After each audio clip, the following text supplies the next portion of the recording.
اگه امسال واسه نوروز میخواین یه همچین استاتیکی خیلی ناز و دخترونه و گلگلی و بهاری داشته باشین، این ویدیو رو ببینین که بهتون بگم چه چیزایی دقیقاً بخرین که این حس و حال بیشتر بهتون بده. یکی از چیزایی که خیلی لازمتون میشه لباسای با پرینت گلگلیه که اگه پارچش توری باشه ترندتر هم هست. دامنای کوتاه خیلی به دردتون میخوره، میتونین چند مدلش رو بخرین. از ترندی ترین مدلام این دامنای پولکیه، این دامنای پرپری. استایل بوشیک هم خیلی مد شده. میتونین آیتمایی که میخرین رو توی این سبک انتخاب کنین. معمولا این سبک لباسا یه حالت لایه دارن و یه جنسای نازکی دارن. اگه میخواین یه ذره از اون حالت خیلی دخترانه هم درش بیارین، میتونین از این اکسسوریایی که توی استایل بوشیک استفاده میکنن، مثل کمربندای چرم قهوه‌ای وایب قدیمی هم دارن استفاده کنین، یا مثلا کیفای چرمی. لباسایی که پارچه‌های خام دوزی دارن میتونین استفاده کنین. که دیگه از پترنایی که امسال بهار میتونین استفاده کنین خالخالیه. واسه پالت رنگ، به نظرم رنگای پاستلی خیلی به بهار میان. رنگ بهار 2025 هم این زرد پاستلی انتخاب شده که بهش میگن زرد کره‌ای. رنگای پاستلی دیگه هم که میتونین انتخاب کنین، یکیش آبی پاستلیه و این رنگ صورتی.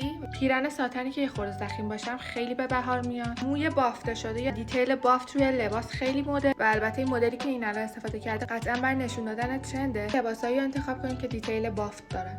یا میتونین موهاتون رو چند تایی ببافین، یه اسکرانچی هم بهش اضافه کنین. میتونین یه اسکارف رو ببافین تو موهاتون، یه اسکارف رو ببندین به سرتون، به جای اکسسوریای موی عادی از این کلیپسای گل بزنین به موهاتون. اینام یه سری ایده ناخن واسه عیده. اگه میخواین ناخناتون درست کنین، ویدیو رو سیو کنین که اینا رو ببینین بعدن. همین دیگه، نوروزتون هم پیشاپیش مبارک.